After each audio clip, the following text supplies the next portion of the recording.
Andrew Garfield put on the Spider-Man suit for the first time, looked in the mirror, and cried. That reverence didn't last long. You're gonna be the next Spider-Man. He walked up to some kids in full costume expecting Jaws on the floor. What he got was a shrug and "pass the ball, bro." He played 20 minutes away, then apologized for interrupting their game. The baton was passed to British actor Andrew Garfield, who played... The guy underneath the mask cared more about the character than anyone watching him did. And I mean, to be fair, the movie also expects us to believe this same guy is the least popular kid at his high school. Skater, genius, walking around with a vintage camera looking effortlessly cool, and somehow nobody talks to him? Well, sure. New suit look with a more serious tone. This is the costume. Also worth settling right now. The yellow lens suit from the first film, grounded in metallic or dead wrong until the sequel fixed it. Sam Raimi's planned fourth Spider-Man had John Malkovich locked in as the Vulture, confirmed by Malkovich himself, with costume fittings and clay model work already underway. Anne Hathaway was in as Felicia Hardy. Bruce Campbell was expected back as Mysterio, three of the most recognizable actors working deep into a movie that never got made. Because Raimi and Sony hit creative differences over where the franchise should go, and Raimi walked. Look, the villain Sony picked to replace all of that? A giant reptile with zero expressive features. Stop it! From three Oscar orbit faces to a villain whose actor's actual face isn't even on screen. Uh-oh. Somebody's been a bad lizard. Marc told Fox 411 at Comic-Con that the whole cast was funny and intuitive, but there was one specific spot on set that was just magical. For example, when you see Andrew and Emma are doing a scene that has been just words on a page, suddenly there's two actors performing it, and you feel a sensation, you actually feel something that is completely emotional. Sitting behind the monitor, genuinely laughing, genuinely connected to what he was watching. Here's why. Andrew and Emma started dating during production. Their first scenes together were also their first weeks as an actual couple. They got crime in England too, right?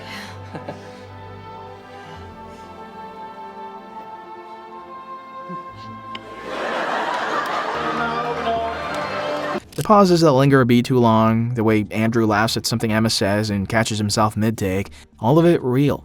All of it still floating around on behind-the-scenes footage. Nobody engineered this. The casting department didn't audition for this specific chemistry. Two people fell for each other making a movie Sony only greenlit because a contract told them to. It lasted 4 years. Emma, in a Vogue interview last year, called that whole stretch one of the most special periods of her career. The people, more than the film itself, being what stayed with her. Easy, bug boy. What'd you call me? That's the last ingredient making every Gwen and Peter scene work the way it does. What's on screen was genuinely, actually early. Sony Spider-Man film rights came with a clause. Release a new movie within a fixed window or the rights go back to Marvel. This wasn't creative vision. Well, it was a contract with a countdown clock. Marc Webb got hired days after Raimi walked. I mean, his only prior credit was 500 Days of Summer. Nobody loves Ringo Starr. That's what I love about him. A $7 million indie about Joseph Gordon-Levitt being sad in Los Angeles. Sony passed over David Fincher, fresh off The Social Network. They passed over Wes Anderson. Both were on the shortlist. The indie breakup movie director got handed a $200 million blockbuster because the clock was running out. Full stop. Hey, M.A. Yeah? Eggs? Organic, got it. That's a studio watching a legal deadline count down and grabbing whoever could start Monday. And Marc wasn't even fully available. You have to feel a sense about what you're trying to create. And once you have that feeling, it's about protecting that all the way through the process. He still owed Fox a second picture from the 500 Days deal, a contract Fox later used to make him agree to a third film before releasing him to direct the sequel. The studio needed a director immediately, and the one they landed on technically still belonged to someone else. Somewhere behind the scenes that same summer, Sony was negotiating something else entirely, something involving Marvel. His VFX team were able to drop you right into Spider-Man's POV in The Amazing Spider-Man. A building in the same New York skyline. Still coming. The mayor of Tokyo line, Captain Stacy's driest, funniest moment in the whole film, wasn't in the script. But you would have me believe that he, in his spare time, is running around dressed up like a giant dinosaur. Not dressing up and not a dinosaur. He has transformed himself into a giant lizard. Marc built it with Denis on set, take after take until it landed. The best comedy beat in a $200 million studio movie got invented between camera setups because Marc came from music videos and small indies. You don't understand! I do.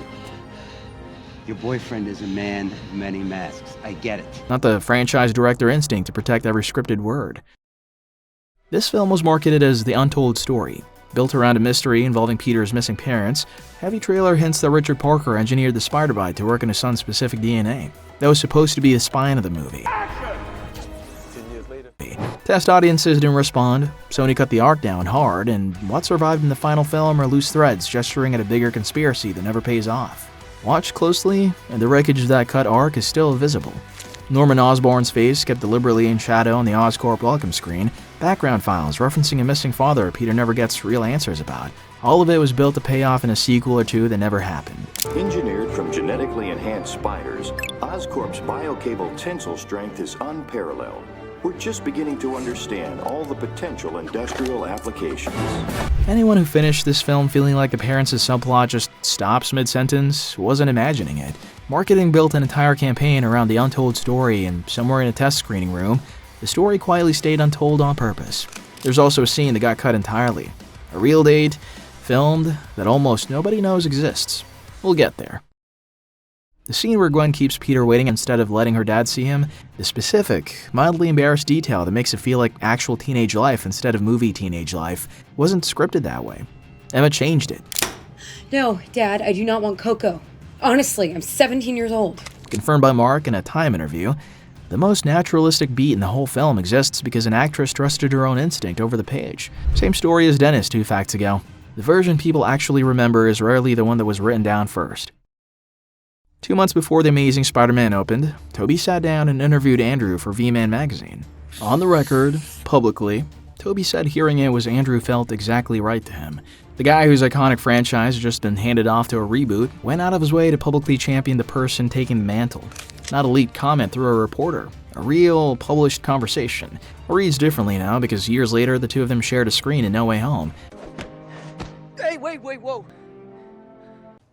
Whoa! That came out of you. Yeah. You can't do that, huh? No. The third film Andrew never got to make is a film Tobey already has 3 of. The reason that interview lands harder now than it did back then is sitting at number 1. I want to tell you that I really don't know how to say this. Peter. I want you to know that With Brand New Day about to open, getting there, and if the video's earned it so far, that's what the like button is for. Everything so far has been about what was planned and what happened by accident. What's left is what almost existed, including a building in a rival studio's movie that nearly put 2 Spider-Man universes in the same skyline before either side would publicly admit the other one existed. Stan pushed for an actual line in his library cameo. His pitch was a comparison between himself and Dostoevsky. Marc kept him exactly as he was instead. Headphones on, lost in his own classical music, completely unaware a superhero fight is tearing the library apart 2 feet behind him. No line, no reaction. The founder of the character had a joke prepared for his own cameo, and Marc decided total obliviousness was funnier than anything Stan could say out loud. Probably the single most accurate read of Stan Lee's energy in any of his cameos, achieved by cutting him off entirely.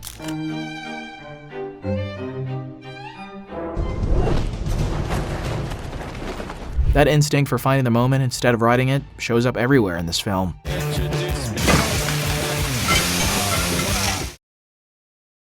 In 2011, Sony and Disney discussed folding Oscorp Tower into the Avengers' New York skyline. The same year both films were releasing, both studios were genuinely open to it.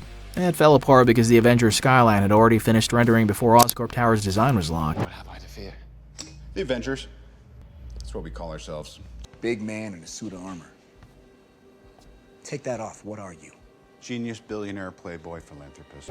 2 competing Spider-Man universes almost visually overlapped a full decade before either one publicly acknowledged the other existed on screen. To sum up, Oscorp Tower, standing at 300 West 57th Street, Midtown Manhattan, is far more than just a skyscraper. I mean, we missed out on the biggest crossover in modern cinema. Why? Because a graphics card in 2011 was rendering too slow. Picture it for a second. 1 background building and 1 shot of the Avengers, and the entire "these are separate universes" conversation Sony and Marvel spent the next decade dancing around never even gets to happen the way it did. A real date between Andrew and Emma, early in their actual relationship, got filmed as a scene and then cut in editing. Confirmed by Marc. Whatever that footage captured, 2 people who just started dating, playing characters who just started dating, and what was functionally a real date isn't in the movie anyone's seen. I've been bitten.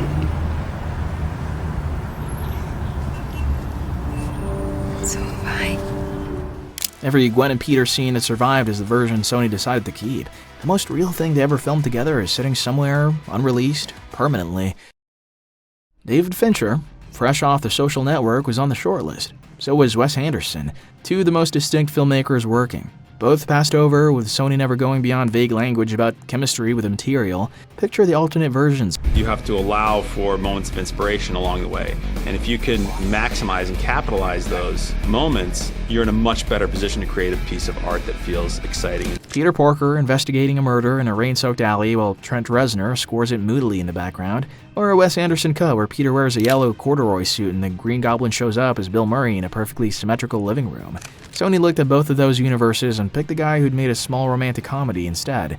Neither of those movies exists anywhere except in a group chat somewhere, arguing about which one would have been better. Turned out to be the right call anyway. The guy who understood outsiders terrible at saying what they mean brought that same instinct to a $200 million superhero franchise. The amazing Spider-Man, most daring, most exciting superhero in the entire world. And neither Fincher nor Anderson pitched anything close to it. Might be the strangest part of this entire story. The best creative decision in the whole production was made by accident, under deadline pressure, for reasons that had nothing to do with creativity.